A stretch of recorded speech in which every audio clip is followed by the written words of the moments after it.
धारणं नमो वारिधारणं नमो उवध्यायाय नमो लोये सर्वसाहुरम् नमः श्रीवरदमानय निर्धूतकलिलात्मने सालोकानां त्रिलोकानां यदि विद्यादर्पणास्ति।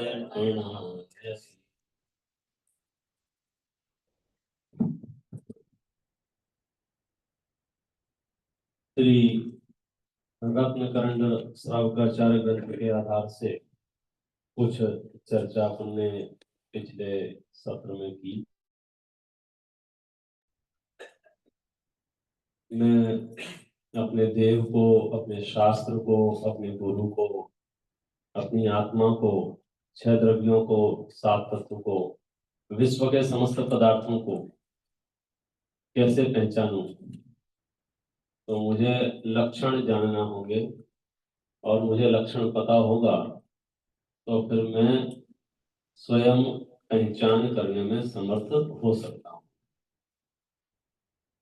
उसी क्रम में कल अपनी थोड़ी सी बात चली धर्म के संबंध में।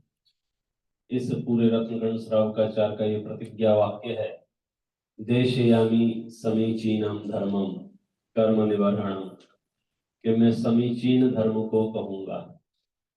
समीचीन धर्म का अर्थ क्या होता है? समीचीन धर्म किसे कहते हैं, बताइए साहब। वाद प्रतिवाद से दूर।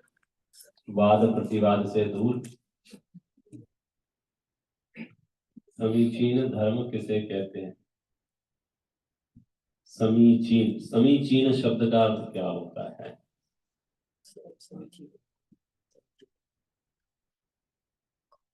समीचीन, हाँ नजदीक ही है। समीचीन अर्थात सम्यक, समीचीन अर्थात सच्चा। समीचीन माने सर्व प्रकार से परीक्षित किया हुआ धर्म। तो हमने एक छोटा सा प्रश्न किया था कि आप तो समीचीन धर्म कहेंगे, हम कैसे पहचानेंगे कि ये जो आप धर्म कह रहे हो ये समीचीन है या नहीं है? क्योंकि इस कालक्रम में व्याख्याओं की विविधता पाई जाती है, धर्म गुरुओं की विविधता पाई जाती है, और जैसे जैसे गाड़ी आगे बढ़ेगी ये विविधताएं कम नहीं होंगी, बढ़ेंगी।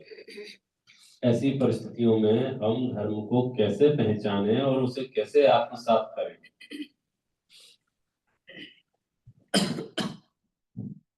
कई बार हमें यदि लक्षण नहीं पता होगा तो हम कार्य संपन्न ही नहीं कर पाएंगे।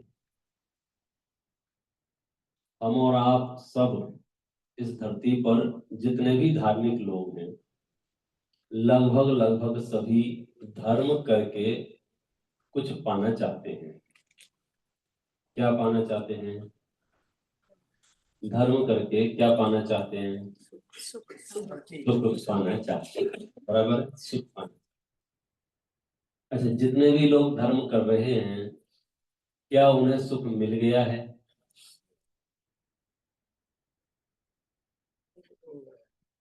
नहीं मिला है। आपको कैसे पता?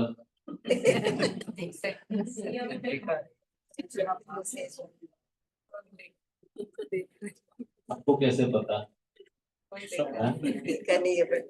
सब रोज आप कह सकते हो कि सबका तो नहीं पता, मुझे मेरा पता है, मुझे मेरा पता है, मुझे मिला कि नहीं मिला मैं इसकी बात कर सकता हूँ। दुनिया बहुत बड़ी है, अभी भी इस इतनी विशाल धरती पर कौन कहाँ कैसी आराधना कर रहा है हम नहीं कह सकते, और जो आराधना कर रहे हैं उन्हें हमारी अनुमोदना है, और जो आराधना नहीं कर रहे हैं उनका क्या करें?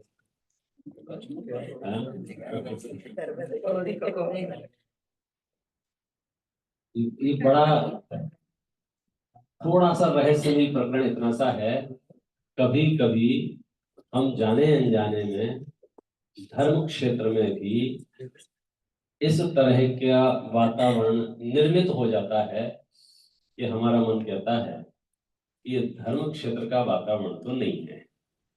जैसे काषायिक वातावरण कहते हैं, जिसको मन खराब होना कहते हैं, दिमाग खराब होना कहते हैं।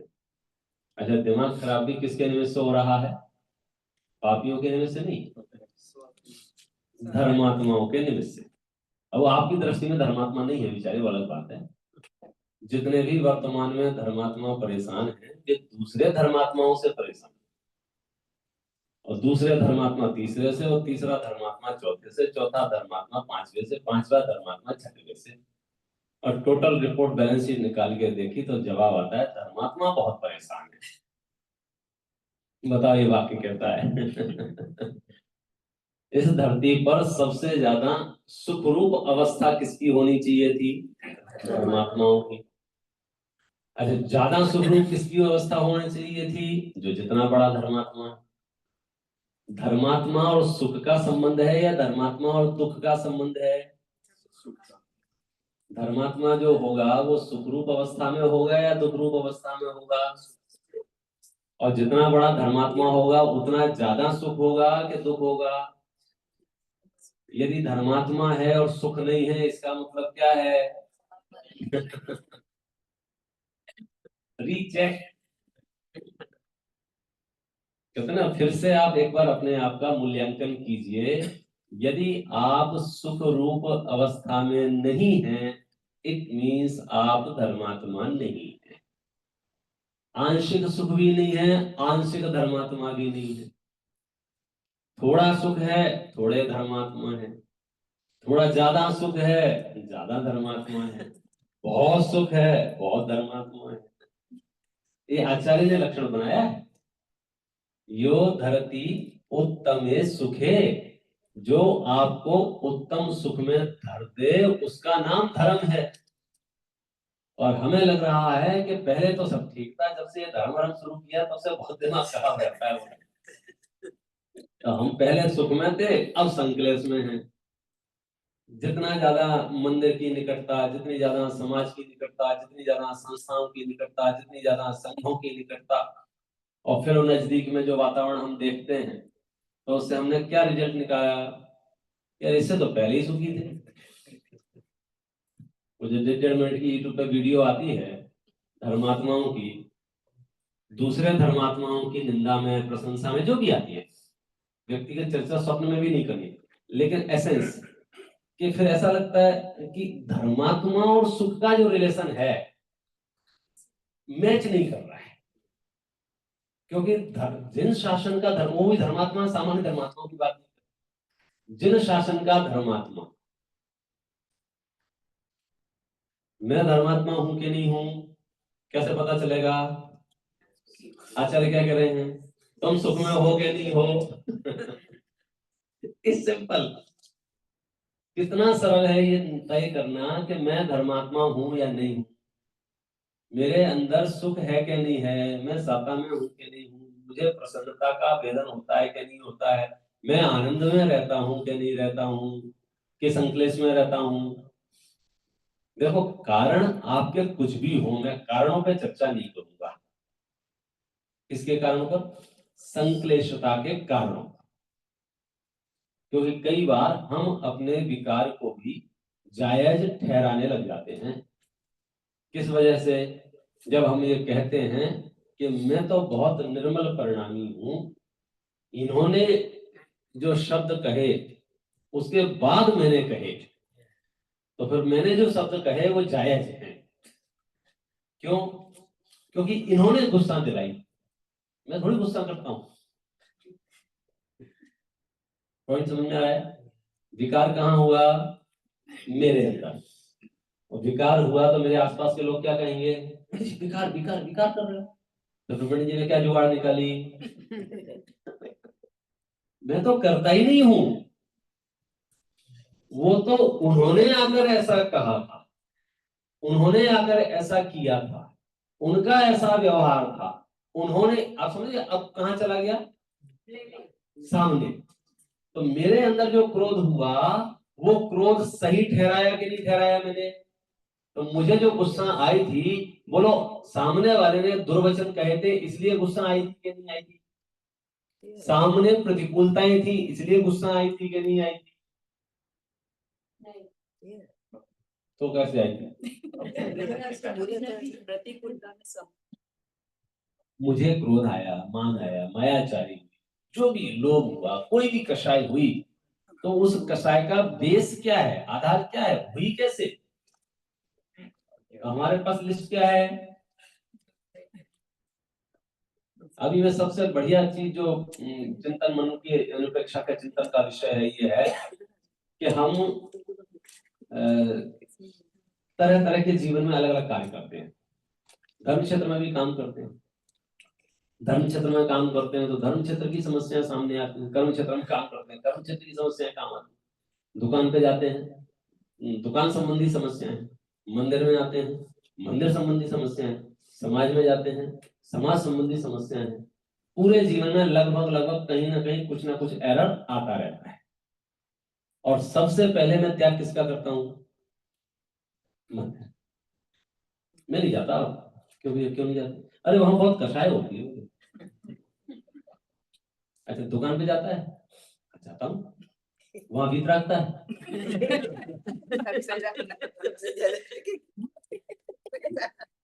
गिव अप कहाँ कर रहा है? रिश्तेदारी में जाता है? जाता हूँ, वहां भीत रखता है।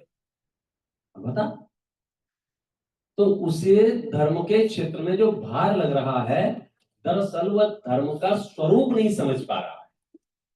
और यहाँ आचार्य ग्रंथ के प्रारंभ में ही सबसे पहले धर्म की डेफिनेशन बता रहे हैं कि आप जब जब आपके मन में एक प्रश्न उत्पन्न हो कि धर्म शू, धर्म क्या, धर्म का अर्थ क्या, धर्म के मायने क्या, तो यहाँ बता रहे हैं कि धर्म उसे कहते हैं जो कर्मों का नाश करने में समर्थ हो और जो तुम्हें दुखों से उठाकर उत्तम सुख में धरते।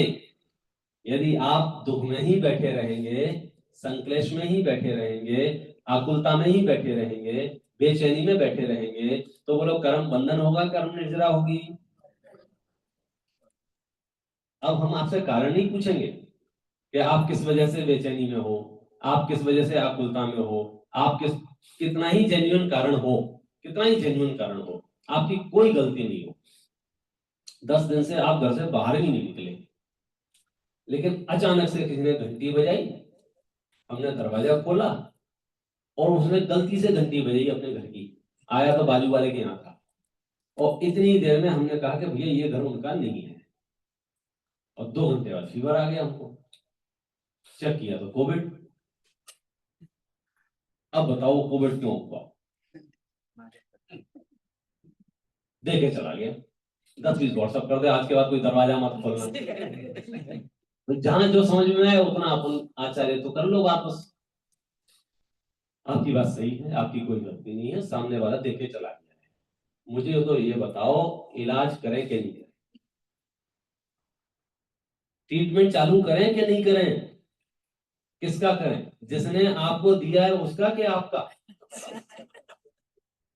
2 अलग अलग प्रश्न है, एक प्रश्न नहीं, भिन्न भिन्न, जुदे जुदे। पहला प्रश्न क्या है? आपकी कोई गलती नहीं थी, फिर भी आपको कोरोना हो गया, तो बिना गलती के हो गया ऐसा आपको लग रहा है, गलती तो है लेकिन क्या है वो बाद में फैलने लगी। अभी तो मान लेते हैं आपकी कोई गलती नहीं थी और आपको कोरोना हो गया है, अब आपका इलाज करें कि नहीं करें? अच्छा, फिर इलाज करना है, किसका इलाज करना है? जिसको हुआ है उसका इलाज करना है या जिसकी वजह से हुआ है उसका इलाज करना है?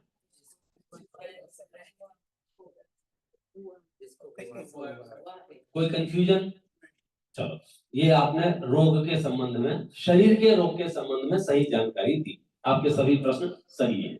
अगला प्रश्न, आत्मा में, इस शरीर में नहीं, कोरोना कहां उत्पन्न हुआ था? शरीर। अब आत्मा में, चैतन्य सदन में क्रोध उत्पन्न हुआ, मान उत्पन्न हुआ, कोई भी विकार उत्पन्न हुआ, कमल क्रोध उत्पन्न हुआ, और आपने ये भी सिद्ध कर दिया कि आपकी कोई गलती नहीं थी, सामने वाले ने गुस्से दिलाई, सब कुछ सही है।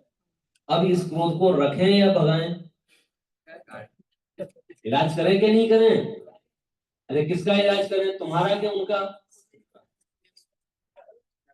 इसको क्रोध आया, मतलब इस डेप्थ में जाके जिस दिन आप फील कर लोगे, इस धरती पर एक चींटी चींटी बराबर भी कोई आपको शत्रु रूप से नजर नहीं आएगा।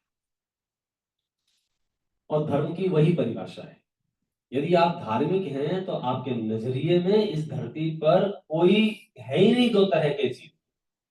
मतलब हितकारी और अहितकारी ये निर्णय है ही नहीं हमारी लिस्ट में। सदव्यवहार दुर्व्यवहार है ही नहीं हमारी लिस्ट में। यहाँ तो एक ही शब्द है, कौन सा? जैसा कर्म बांधा था वैसा उदय आया है। उसमें अब बहुत चिंतन मनन विचार चिंतन जरूरत ही नहीं है। पॉइंट इतना सा है कि वो जो कुछ भी यहां हुआ है और हम किसी दूसरे को कारण मान रहे हैं, बोले ये सबसे बड़ा अपराध है। सबसे पहले आप दूसरों को बाइज्जत बरी करो, पूरे देश को पूरे विश्व को माफ करो।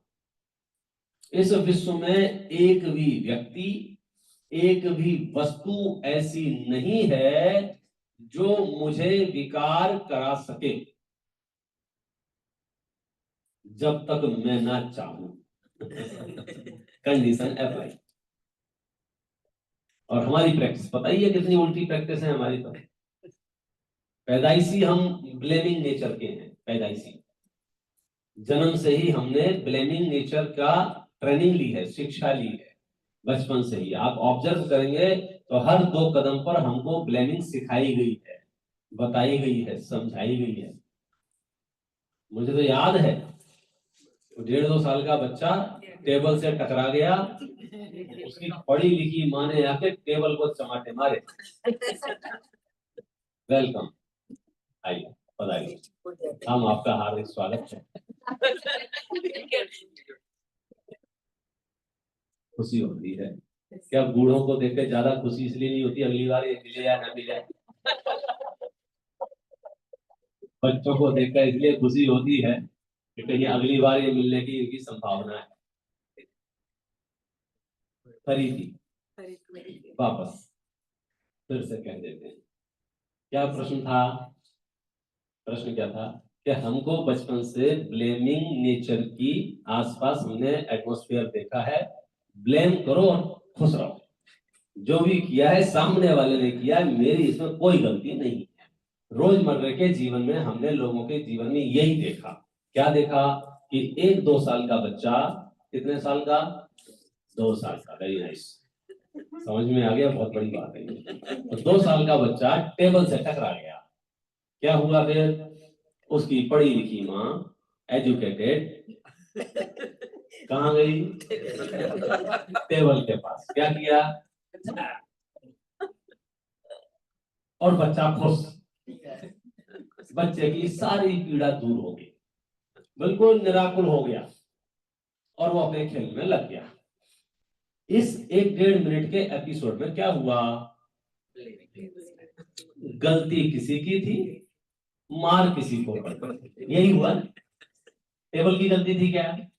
ऐसा था क्या बच्चा सीधा सीधा जा रहा था, टेबल बीच में आ गई? टेबल की तो कोई गलती नहीं था, टेबल अपनी जगह थी। हुआ क्या था कि बच्चा मुंह उठा के चल रहा था, टकरा गया। टकरा गया तो लग गई उसको, रोने लगा। रोने लगा तो समाधान क्या निकला? अब इसके रुदन को कैसे शांत किया जाए? दूसरे को तकलीफ दो तो अपनी आत्मा को वैसी ठंडक मिल जाएगी। ये हमारी जन्मजात ट्रेनिंग है। दुर्लभ धर्म के क्षेत्र में हम आए हैं। सबसे पहला अपना जो आत्म प्रक्षालन इसी बात का करना होगा कि हम अपने जीवन में जो कुछ भी सुख दुख हानि लाभ जीवन मरण की किसी भी तरह की कोई भी परिस्थिति फील कर रहे हैं, आप लिख के ले लो, इसमें किसी दूसरे का हाथ नहीं है। और यदि आप ऐसा लग रहा है कि किसी दूसरे का हाथ है तो आप फिर लिख के ले लो, इसमें किसी दूसरे का हाथ नहीं। और फिर लग रहा है आपको इसमें किसी दूसरे का हाथ है तो फिर लिख के ले लो। अब हमको इतना सा पोस्टमार्टम करना है कि उसमें दूसरे का हाथ है या नहीं। अच्छा, टेबल के मामले में क्लैरिटी है आपको? गलती थी टेबल की? कोई एक सिंगल वोट है यहाँ टेबल के लिए? टेबल के फेवर में कोई है? उस माँ ने जो चाटा मारा टेबल को, बोले माँ ने ठीक किया कि नहीं किया? तो क्या करना चाहिए था उसे? को ठीक कर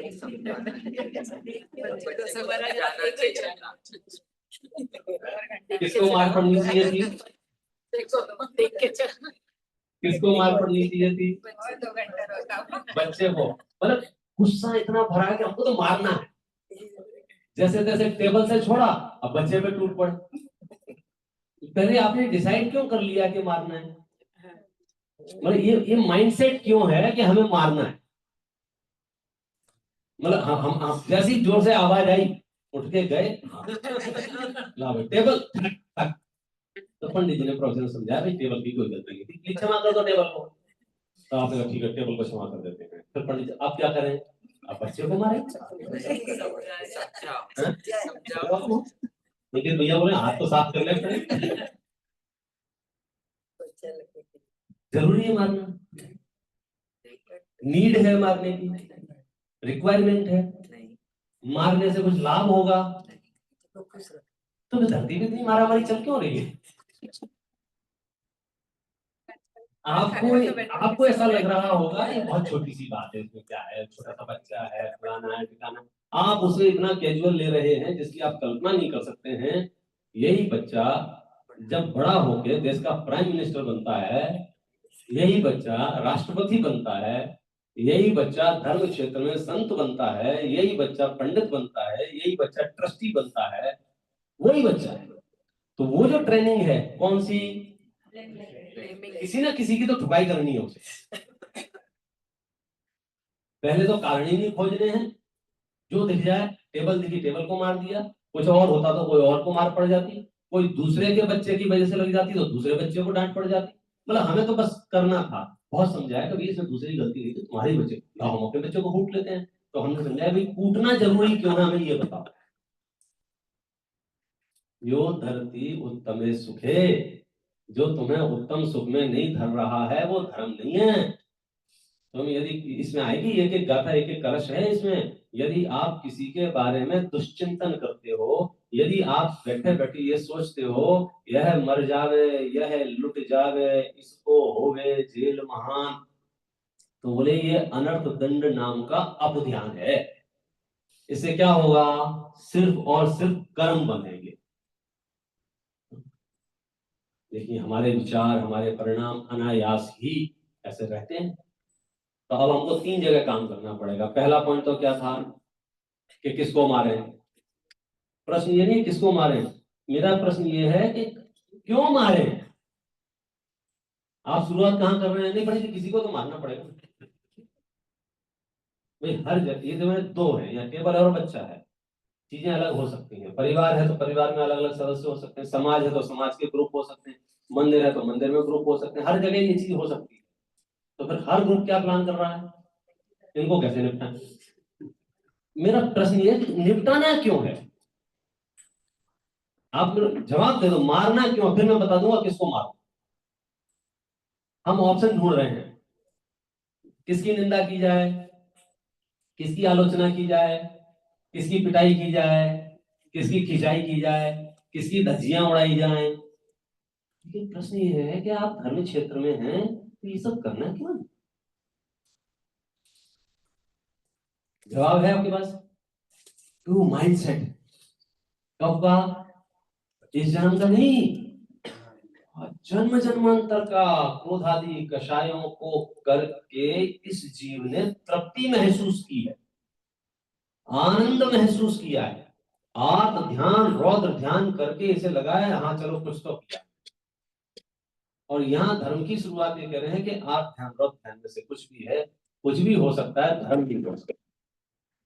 अच्छा फिर इसमें सीरियस चर्चा करेंगे तो एक दूसरा पॉइंट ये है, जो समझदार हैं या जो समझ रहे हैं कि हम सही कर रहे हैं, तो उनकी समस्या ये है कि हम सही कर रहे हैं तो गलत को तो रोकना पड़ेगा ना। सेकंड प्रॉब्लम, हम तो सही कर रहे हैं, अब जो गलत कर रहे हैं उनको तो रोकना पड़ेगा कि नहीं रोकना पड़ेगा? कर लिया नहीं रोकना पड़ेगा, और ऐसे पर गलती गलती तो बढ़ती जाएगी।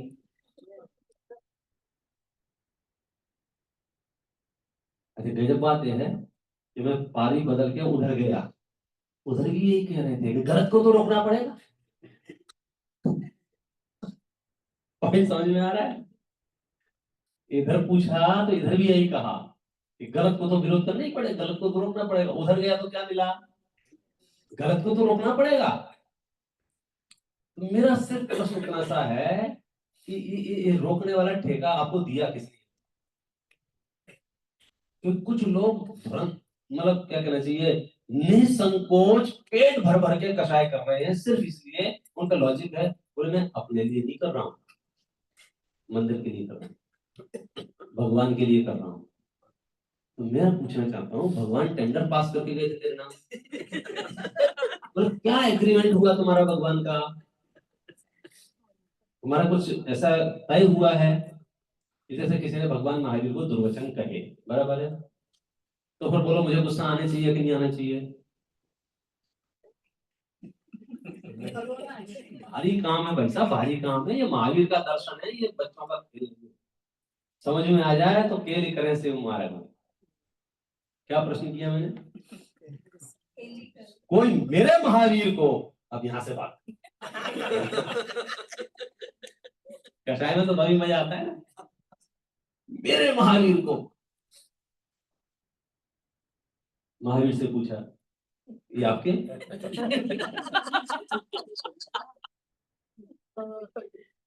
समोसा में फोन है, हेलो,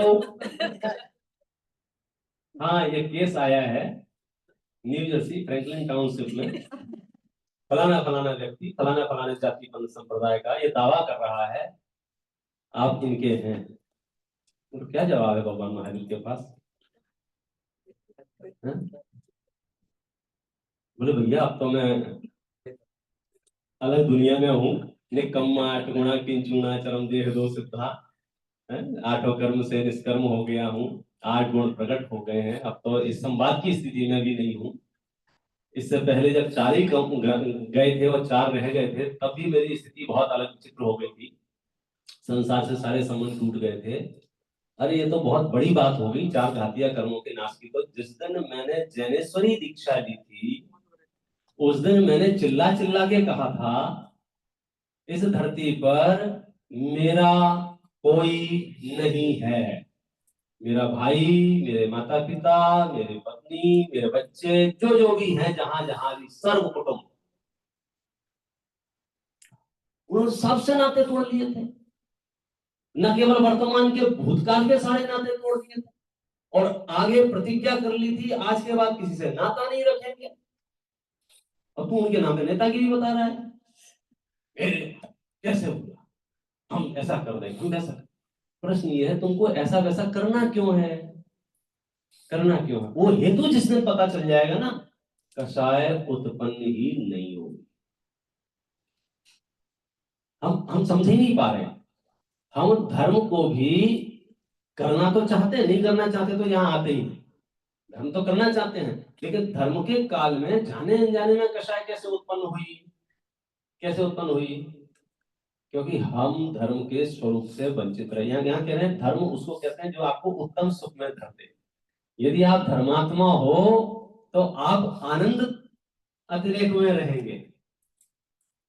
समस्याएं भी आएंगी तो समस्या के अनुकूल समाधान भी निकलेंगे, और जरूरी नहीं है हर बार हर समस्या का समाधान तुम्हारे पक्ष में या फेवर में निकले, तुम जैसा सोच रहे हो वैसा निकले। केवली ने क्या देख रखा है बोलो? मैं कह रहा हूं सारे जैनी मिलके एक मीटिंग कर ले और सच में आपस में मिल जाए, प्रेम भाव हो जाए और सब हो जाए, राग द्वेष सब खत्म हो जाए, और फिर ये कहें चलो अब अपन सब मिलके पंचम काल को रोकते हैं छठे काल की ओर जाने से। रुक जाएगा? नहीं रुकेगा। चौथे से अपन कहाँ आ गए? 5वें में। अब कहाँ जाने वाले हैं? 6वें में। अकेले तो हम नहीं रोक पा रहे, क्योंकि वो डिवाइड हो गए ना टुकड़ों में, अलग अलग। तो अपन क्या करते हैं, मिल जाते हैं अपन सब। तो अब सब मिल जाएंगे तो उसको रोक लेंगे?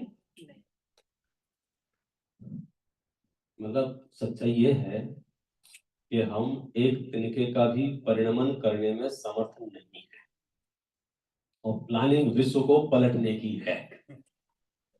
तो आप उत्तम सुख में कभी बैठ ही नहीं सकते, क्योंकि आपका चित्त हमेशा ये कहेगा कि ये इसको और पलट दो, इसको और पलट दो, उसको और पलट दो।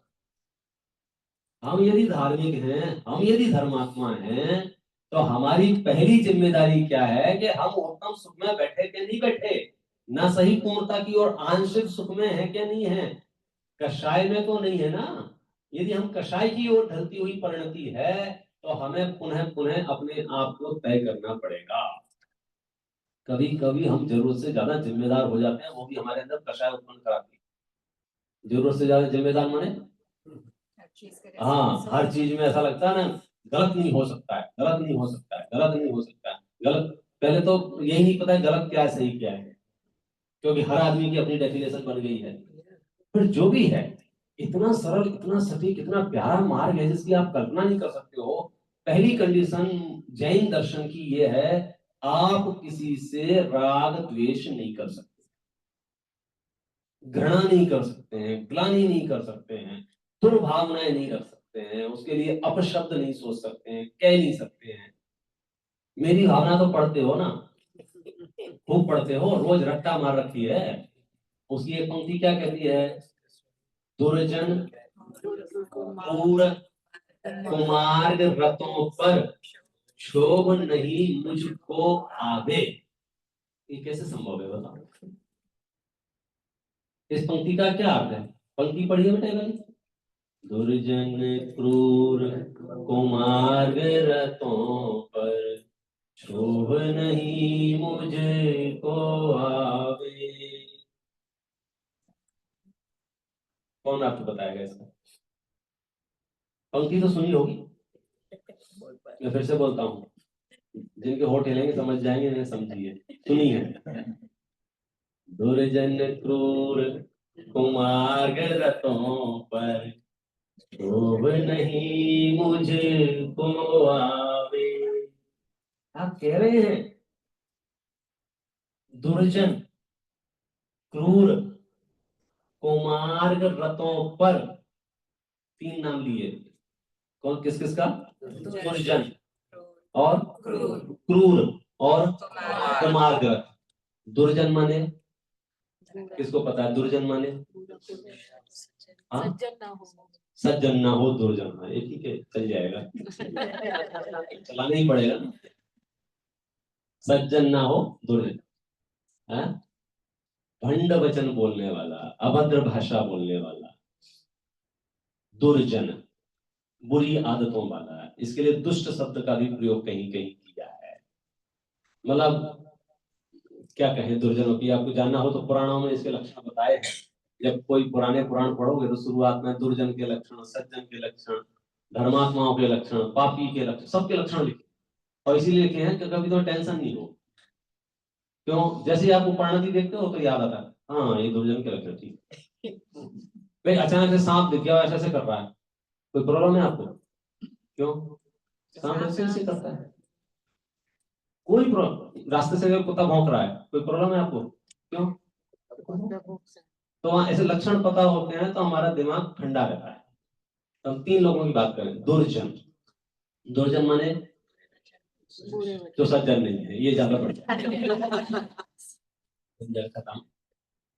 मैं जो दुर्वचन कहता हो, निंदा आलोचनाएं करता हो, टिकड़मबाजी में लगा रहता हो, बड़बड़ाता रहता हो, दुर्जन। क्रूर, क्रूर माने, क्रूर माने घातकी, घातकी, घातकी, घातकी, घातकी माने अब भाई भाई हो गए ना ये तो।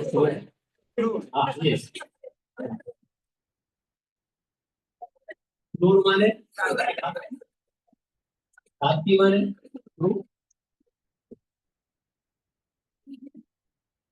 क्रूर माने, बोलो भैया चले। क्रूर, क्रूर रहित, दयाहीन, करुणा रहित। ख्याल में आता? उदाहरण दे सकते हो क्रूर का, दुर्जन का? एग्जाम्पल, फॉर एग्जाम्पल, क्रूर माने क्रोधी, हाँ क्रोध जिसको आता है, वही तो मुझे किसको आता है, नाम बताओ तब तक। उदाहरण पूछे, उदाहरण में तो आपको ना ये दुर्जन है, ये क्रूर है, हिटलर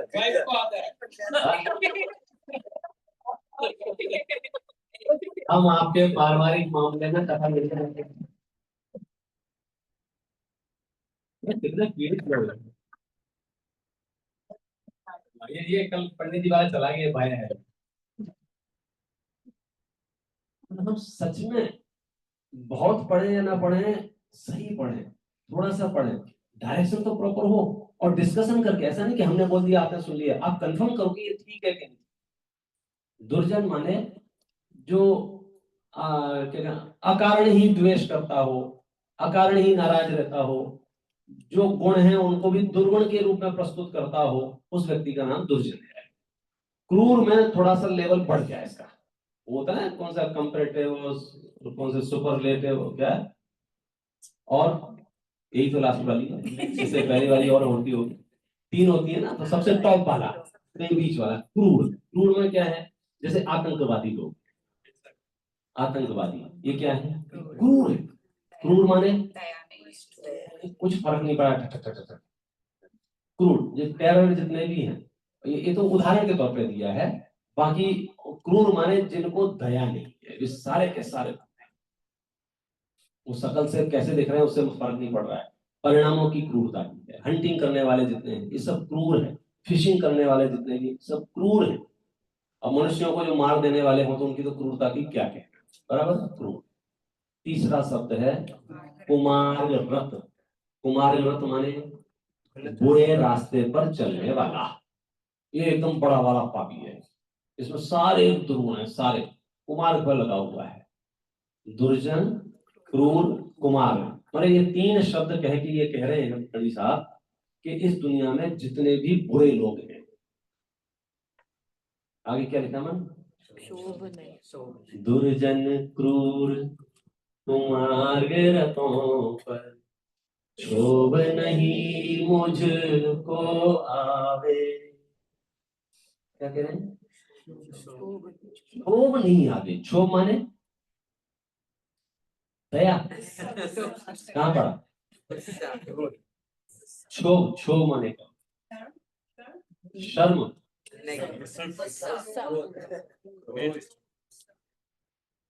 पंक्ति बार बार पढ़ो, अपने आप अर्थ निकल आएगा। 1 घंटे तक एक ही पंक्ति पढ़ लेते हैं, पूरे रतनगंज साहब का चार साफ समझ में आ जाएगा, पूरे में एक एक पंडित ने यही समझाया क्यों माता गर्म करता। पंक्तियां लिखी हुई है भाई साहब प्रकाश जी, इसमें लिखा है विधर्मी से भी द्वेष नहीं करना, विधर्मी से भी द्वेष नहीं करना, ग्लानि नहीं करना। सम्यक दृष्टि कभी ये नहीं सोचता है कि ये जो अन्य मत के मंदिर है मैं तोड़ दूं, फोड़ दूं, हटा दूं, सपने में नहीं। दुर्जन क्रूर कुमार रथों पर क्षोभ नहीं मुझे को आवे। क्षोभ माने द्वेष, कुढ़ना, कुढ़ना,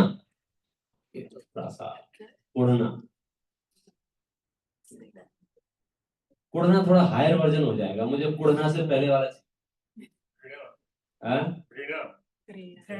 घृणा, घृणा, हाँ घृणा भी कह सकते हैं, लेकिन घृणा भी थोड़ा हायर वर्जन है। द्वेष भी बड़ा वर्जन है, मतलब घृणा तो आपका फाइनल डिसीजन है, घृणा तो आपका फाइनल डिसीजन है कि ये घृणित व्यक्ति है। और दूसरा क्या कहता है एक और,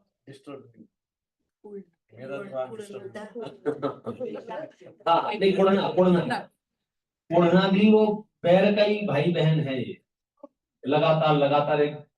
यहाँ तो क्षोभ शब्द का अर्थ बहुत सीधा सा सामान्य सा है, खेद खिन्नता। खेद खिन्नता, खेद खिन्नता मतलब बहुत लाइट वर्जन है ये विकार का। कुढ़ना, चिड़चिड़ाना, गालियां देना, कुढ़ना ये हायर वर्जन है, ये कषाय तीव्र होने पर होते हैं। खेद खिन्न होना बहुत लोअर वर्जन है, मतलब मैं मंदिर आया, जनवाणी उल्टी दिखी, हो सकता है मैं खेद खिन्न हो जाऊं, क्या लोग हैं यार। आप सुनिए, खेद खिन्न तो मैं छोटी छोटी चीजों पे होता रहता हूँ, खेद खिन्न मतलब बहुत लाइटर वर्जन है उसका, कषाय का, विकार का। क्षोभ, हाँ हाँ, अपसेट कह सकते हैं। वो अपसेट किस लेवल का अपसेट है? लेवल बड़ा हुआ तो बम ब्लास्ट कर देगा, लेवल छोटा हुआ।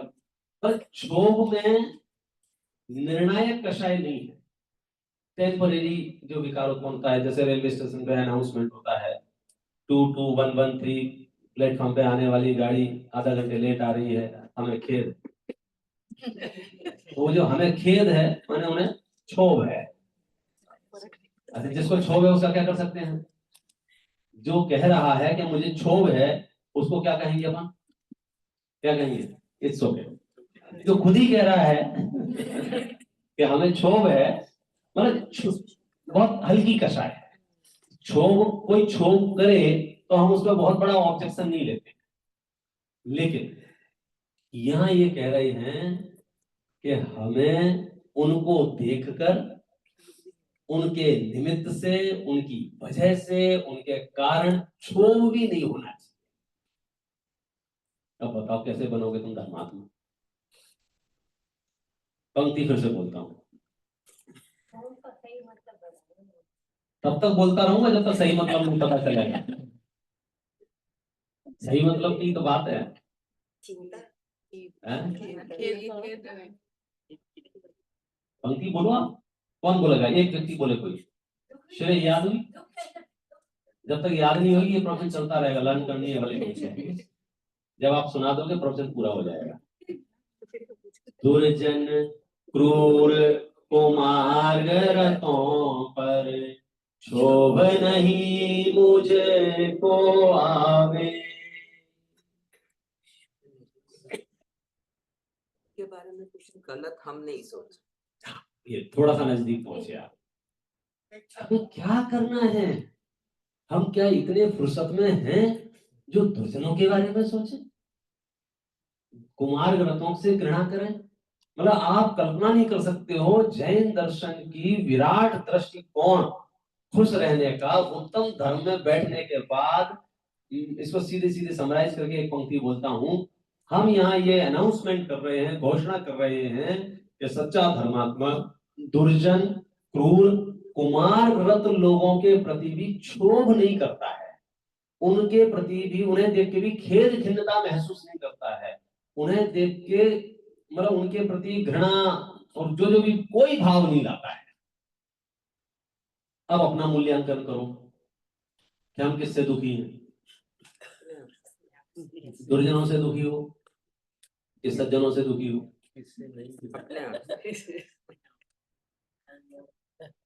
लिस्ट बना लो अपने अंदर अंदर। देखो कई बातें क्या है, बंद मुट्ठी रहे तो ठीक है, खोलने में लाभ नहीं है।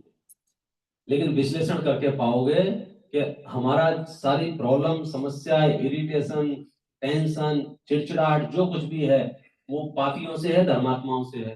तो 99% आपकी लिस्ट में धर्मात्मा होंगे, 99% परिवार होगा, 99% समाज होगी।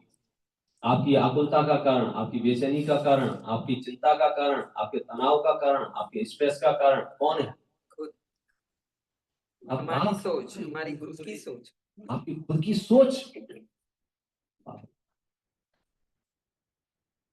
पक्का? फिर तो खेल हो ही नहीं सकते।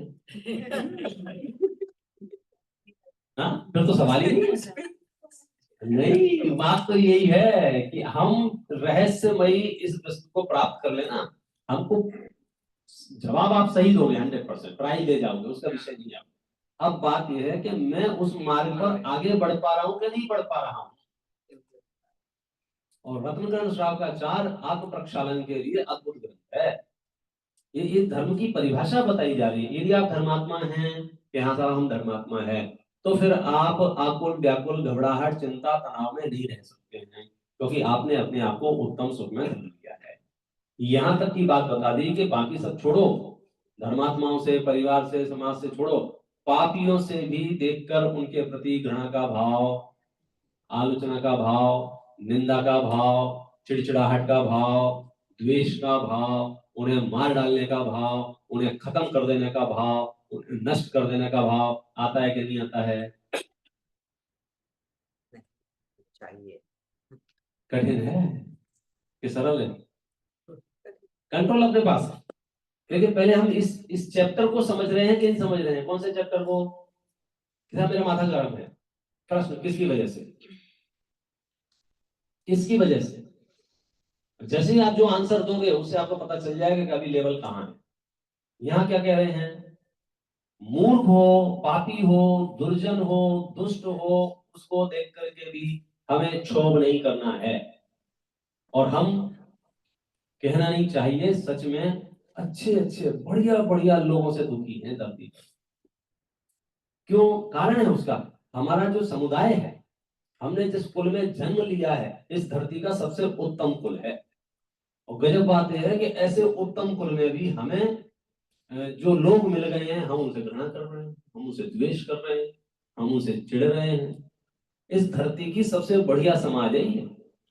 इस धरती की आप अगर ग्रेडिंग मशीन लगा के फिल्टर करोगे ना, तो सबसे कम पाप करने वाले, सबसे कम हिंसक, सबसे कम झूठ बोलने वाले, सबसे कम चोरी करने वाले, हर चीज में सबसे अच्छे लोग, बोलो आप आएंगे कि नहीं आएंगे उसमें?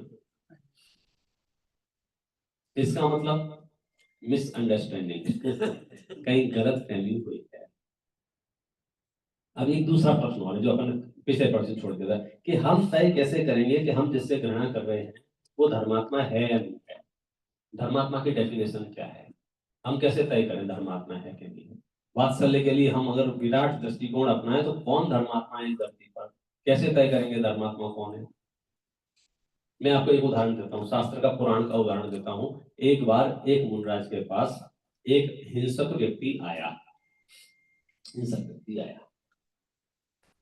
शिकार करता था, महाराज के पास बैठा और महाराज से मुद्रा देके महाराज की निवेदन किया, महाराज को उपदेश दो। तो महाराज क्या करते हो? बोले ऐसा ऐसा है। बोले बहुत पाप का काम है, तो तुम मांसाहार छोड़ दो। तो उसने कहा कि महाराज कैसी बातें करते हो, ये तो मेरा रूटीन है, मेरी जिंदगी है, आजीविका है, जो भी उसने कहा अपनी कहानी। तो महाराज ने पूछा, अच्छा तुमने कभी कौवे का मांस खाया है क्या?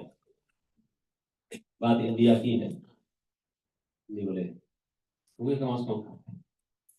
तो एक काम करो, कौवे का मांस छोड़ो। ये घटना लगभग लगभग आपने सुनी होगी। और उसने कौवे का मांस छोड़ दिया। अब मैं आपसे पूछ रहा हूँ, जिसने अभी अभी कौवे के मांस छोड़ा है, ऐसा नियम लिया है, देव साहब गुरु के साक्षी, मैं कौवे का मांस छोड़ता हूँ, बताओ वो धर्मात्मा है या नहीं है?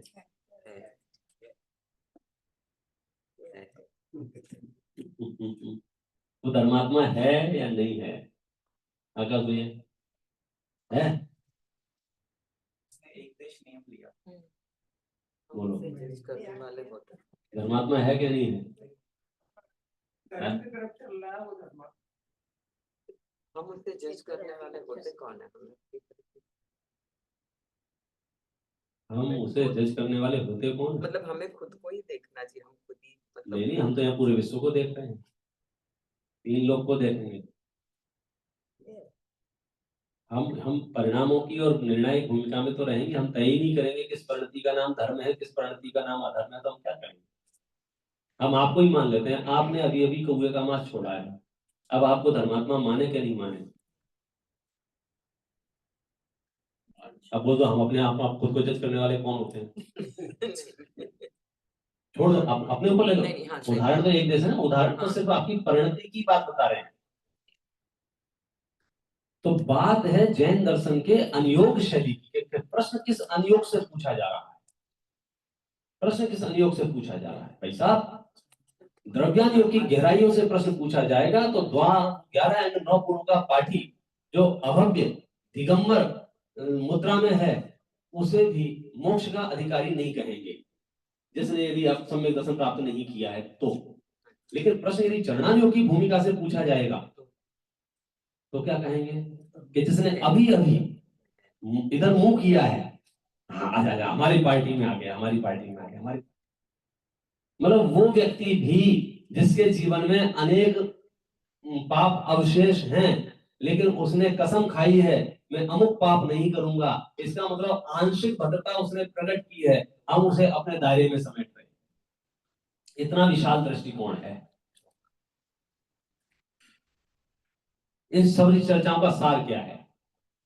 सारी चर्चाओं का सार यह है मुझे इस धरती पर कोई भी व्यक्ति घृणा योग्य दिखता ही नहीं है, द्वेष योग्य दिखता ही नहीं है, तिरस्कार योग्य दिखता ही नहीं है, अपमान योग्य दिखता ही नहीं है। इसी इसी ग्रंथ की गाथा थी। मेरा मन था कि मैं पूरा रत्नगण श्रावकाचार्य को आपको पढ़ाऊं, और पढ़ भी सकते हैं, लेकिन किस पे कितना विस्तार करेंगे वो सोचने वाली बात है। एक देखो मैं आपको बताता हूं, इसमें एक बहुत बढ़िया छंद आया था। नंबर बताओगे आप? इतना याद कैसे रहेगा आपको भी?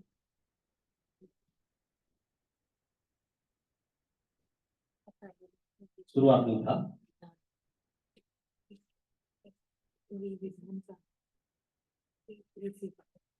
हाँ, उसका भाव मैं बता देता हूं, जब छंद अपन क्रम से पढ़ेंगे तो आ जाएगा कि जो साधर्मी जन का तिरस्कार करता है वह अपने धर्म का तिरस्कार करता है। अब बोलो क्या लेना देना है? साधर्मी जन का तिरस्कार करने वाला अपने धर्म का तिरस्कार कैसे करता है? क्योंकि बिना धार्मिक व्यक्ति के धर्म ठहरता नहीं है। ये कॉन्सेप्ट समझ में आया? समंत आचार्य का बहुत प्रसिद्ध वाक्य है, न धर्मो धार्मिक ही बिना। धर्मात्माओं के बिना धर्म होता नहीं है, धर्म पाया नहीं जाता है। अब हमारी प्रॉब्लम पता है क्या हो गई है? धर्म से तो हमें बहुत प्रेम है, जान दे सकते हैं, लेकिन धर्मात्माओं से हमें बहुत चिढ़ है। उनके अलग अलग, कभी औदाई भावों से, कभी उनकी परिणति, अब स्वरूप नहीं समझते ना, तो कभी भी किसी भी चीज को लेकर आप आकुलता कर सकते हो। बिना धर्मात्माओं के धर्म रहता नहीं है, और यदि आप धर्मात्मा का तिरस्कार कर रहे हैं, डायरेक्ट इनडायरेक्ट धर्म का तिरस्कार कर रहे हैं। मूल मुद्दा तो मेरा पूरे आज के मतलब समझ इतनी सी है, तिरस्कार कर क्यों रहे हो ये बताओ। हम ऑप्शन क्रिएट करके कंफ्यूज हो जाते हैं। शुरुआत अपने कहां से किया था कि टेबल को मारे के बच्चे को मारे, तो आपका दिमाग कहां दौड़ने लग गया? किसको ठीक रहेगा, किसको ठीक रहेगा, तो बहुत सोच विचार का बच्चे को मारो, गलती तो बच्चे की है। लेकिन हमारा प्रश्न क्या है? मारना क्यों है? तिरस्कार करना क्यों है? अपमान करना क्यों है? ये सारी आई कहां से ये बीमारी? और खास करके धर्म क्षेत्र में, नहीं बोले धर्म क्षेत्र में इन सब चीजों की दूर दूर तक आवश्यकता नहीं है। मूल ग्रंथों में मैं आपको गाथाएं दिखा सकता हूं जिसमें लिखा है कि धर्म के निमित्त से भी यदि आप अनावश्यक अतिरिक्त कषाय करते हैं, वे भी आपको संसार परिभ्रमण में कारण बनेगी। संसार परिभ्रमण में कारण बनेगी। एक पॉइंट जरूर आपके सामने आएगा कि सब श्रावक है तो क्या हो गया, विरोधी हिंसा तो होती है ना श्रावकों के पास। विरोधी हिंसा होती है कि नहीं होती है? नाम सुना है विरोधी हिंसा का? कैसे होती है विरोधी हिंसा? कुटुंबी जन के संरक्षण। विरोधी हिंसा का नेचर क्या है भाई साहब? विरोधी हिंसा एक ऐसी हिंसा है, इस धरती पर जितनी जीव राशि है, जितनी जीव राशि है, सबके अंदर नेचुरल नैसर्गिक क्षमता, बुद्धि, विकास इतना होता है कि यदि आप उस पर डिस्टर्ब करोगे वो विरोध करेगा। आप कोशिश करना एक चींटे का रास्ता रोकने की, वो क्या करेगा? ये क्या है? ये जो रिएक्शन आया ना, मैं इसका नाम विरोधी हिंसा। विरोधी हिंसा में प्लानिंग नहीं है, विरोधी हिंसा में संकल्प नहीं है। विरोधी हिंसा ऐसी नहीं होती है परसों जाके उनकी ठुकाई करेंगे, क्यों? बोले विरोध करना है, ये तो संकल्प ही हो गई। विरोधी तो हो जाती है, जैसे मैं बैठा हूं और पीछे से आगे किसी ने समझो पकड़ा, तो अब बदले में मैंने ऐसा कर दिया और वो गिर गया, उसका सर फट गया, वो निपट गया, तो आचार्य कहते हैं कि तुम्हें इसकी हिंसा का पाप नहीं लगा। क्यों? ना हमारा अभिप्राय मारने का था, ना हमारे विचार मारने के थे, ना हमारे परिणाम मारने के हैं, ना वो मर गया है तो प्रसन्नता है। दूर दूर तक भी हम उसके बारे में गलत नहीं सोच रहे थे, लेकिन परिस्थितियां ऐसी बनी कि उसका मरण हो गया। तो बोलो हिंसा का पाप लगेगा कि नहीं लगेगा? ये रहस्यमयी चीजें हैं ये। हम क्या समझ रहे हैं? संकल्पी को इधर से उधर घुमा फिरा के हम अपने परिणामों को विकृत करने के लिए तैयार रहते हैं। और आचार्य हर ग्रंथ में हर पन्ने पे ये उपदेश देंगे कि भैया सच में ही आप किस काल में जी रहे हो, आप उस पर 5 मिनट विचार करके देख लो, एक क्षण भी कषाय करने योग्य नहीं। और मैं तो सबसे ये कहता हूं, भूल जाओ जगत में क्या सही हो रहा है क्या गलत। तुम ये बताओ तुम कषाय कर रहे हो कि नहीं कर रहे हो। यदि कषाय कर रहे हो तो तुम्हारे साथ गलत जरूर है, वो गलत से ही छोड़ दो। 24 तीर्थंकर हुए, कितने? 24 तीर्थंकर, बराबर है। इसी युग में इन सबने मिलके सारे मिथ्या दृष्टियों को सुधार दिया। क्या क्या विचार है आपके, कितनी जानकारी है आपके पास? जितने भी पापी जीव थे, अधर्मी जीव थे, विरोधी जीव थे, सबको ठीक कर दिया इन्होंने। किसकी बात कर रहा हूं? किसकी? 24 तीर्थंकरों की। तो तुम क्या समझ, जो काम तीर्थंकर नहीं कर पाए वो तुम करो। प्लानिंग क्या है आपकी? क्योंकि आपका चेहरा देख के ऐसा लगता है कि जिम्मेदारियां बहुत है, पूरे समाज की, पूरे देश की, पूरे धर्म की, पूरे पंथ की, पूरे संप्रदाय की। आप सिर्फ इतना बताओ कि जो काम तीर्थंकरों से नहीं हुआ वो काम आप करने वाले हैं क्या? उस कालक्रम में जितने भी धर्मात्मा हुए हैं उन्होंने क्या किया था? तीर्थंकरों ने क्या किया? चलो वे तो वीतरागी थे। तीर्थंकरों के अनुयायी गणधर आदि ने क्या किया? उनकी परंपरा में मुनिराजों ने क्या किया? 2000 साल के इतिहास में इतने ग्रंथ लिखे गए हैं, इतने ग्रंथ लिखे गए, इतने ग्रंथ लिखे गए जिसकी कल्पना नहीं कर सकते हैं। आप किसी भी ग्रंथ की कोई भी एक पंक्ति ऐसी लेके आओ जिस पंक्ति में आपको ये भावना नजर आए कि दूसरों को मिटा दो, दूसरों को खत्म कर दो, दूसरों को उड़ा दो, दूसरों को हटा दो। जहां ये भावना आ गई वहां आप जैनी ही नहीं बचे भाई साहब। क्यों? क्योंकि यहां तो व्यवस्था ही दूसरी है और मुझे मोक्ष में जाना है ना, तो अब जो करना है मुझे मेरे अंदर करना। अरे यहाँ तो हम ये समझाएंगे शरीर में भी कुछ नहीं करना है, जो करना है श्रद्धा के में, ज्ञान में, चारित्र में, आत्मिक गुणों में परिवर्तन करना है। हम तो शरीर में भी ज्यादा जितना होगा हो जाएगा कर्माधीन, उसमें भी हमारा हस्तक्षेप नहीं चलेगा। मैं 100 उपवास कर पाऊंगा या 2 उपवास कर पाऊंगा, आप समझे ना, ये मेरे बस की बात नहीं है। लेकिन मेरा श्रद्धान, मेरा ज्ञान, मेरा चारित्र सम्यक रहे, ये मेरे बस की बात है। ये आत्मपरिणति है। आप तीर्थंकरों के पुराण चरित्र पढ़ के देखो एक बार ईमानदारी से, तो आपको पता चलेगा। बहुत से ऐसे तीर्थंकर हैं जिन्होंने उपवास ही नहीं किए हैं, एक उपवास नहीं किया है, ऐसे भी तीर्थंकर हैं। तीर्थंकरों की बात कर रहा हूं मैं। तीर्थंकर मतलब हाई प्रोफाइल, अब इससे बड़ा तो कोई नहीं है। एक उपवास नहीं किया है और केवल ज्ञान हो गया, मतलब कैसे हो गया बोलो? ये रहस्य शास्त्रों से खोजना होगा। इसका मतलब ये नहीं अनर्गल प्रवृत्ति करें। भरत जी तो और दो कदम आगे हैं। भरत जी का तो मामला इसलिए नहीं लिया कि उनको तो मतलब शॉर्ट एंड स्वीट, वहां तो झंझट ही नहीं है। वहां तो फिर मतलब अकेला उपवास किया, वहां तो ये कहा कि मतलब प्रकट रूप से तो उन्हें 28 मूल गुणों का भी क्या पालन किया, न चले न उठे न बैठे न खाए न पिए, यहाँ वस्त्र त्याग किए, वहां ध्यान किया और वहां केवल ज्ञान, मतलब वो एक अलग मामला हो गया, तो वहां तो कुछ बचता ही नहीं है। लेकिन कहीं जिनके पास खूब समय था, दिन थे, टाइम था, कर सकते थे, उपवास कर सकते थे, नहीं किया। मतलब तो अच्छा किया नहीं किया? परेशानी तुम्हारी ये है कि हर चीज में अच्छा बुरा राग द्वेष ढूंढते। हमको मूल कारण खोजना होगा, और मूल कारण है आत्म परिणामों की निर्मलता।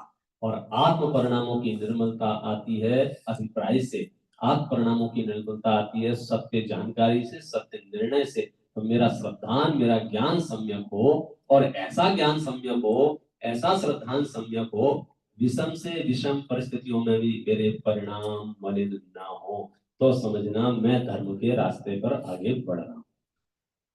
अब इसमें दूसरा थोड़ा सा पेच है। तो समय अपना हो गया है, कोई बात नहीं, समझ जाता हूँ। कदाचित किसी वजह से परिणाम मलिन हो जाए, परिणाम मलिन हो जाए, उदयाधीन है, जीवी बस में बस नहीं चलता है। तो अभिप्राय में इतना आपको पता होना चाहिए कि परिणाम के मलिन होने से आत्मा मलिन नहीं हुई है। क्या गजब कर रहे हैं। जब हम सफेद कपड़े घर से पहन के निकलते थे ना बचपन में, तो हमको अलग से इंस्ट्रक्शन मिलते थे। क्या मिलते थे? कहीं भी बैठ मत जाना। आप सफेद कपड़े, हम भी ध्यान रखते थे दाग नहीं लगना चाहिए। लेकिन कदाचित किसी कारण से, किसी वजह से लग ही गए, तो हमें ये पता होना चाहिए कि ये दाग भिन्न है, वस्त्र भिन्न है, ये दाग दूर किया जा सकता है। पहला प्रयास, कषाय उत्पन्न ही नहीं होना चाहिए। दूसरा बात, कदाचित किसी कर्म के उदय से, संस्कार से, किसी भी वजह से हो गई हो तो डिप्रेशन में नहीं जाना चाहिए। साबुन उठाओ, धो लो उसे। अब कैसे धो लें, उसकी क्या विधि है, इसकी चर्चा अपन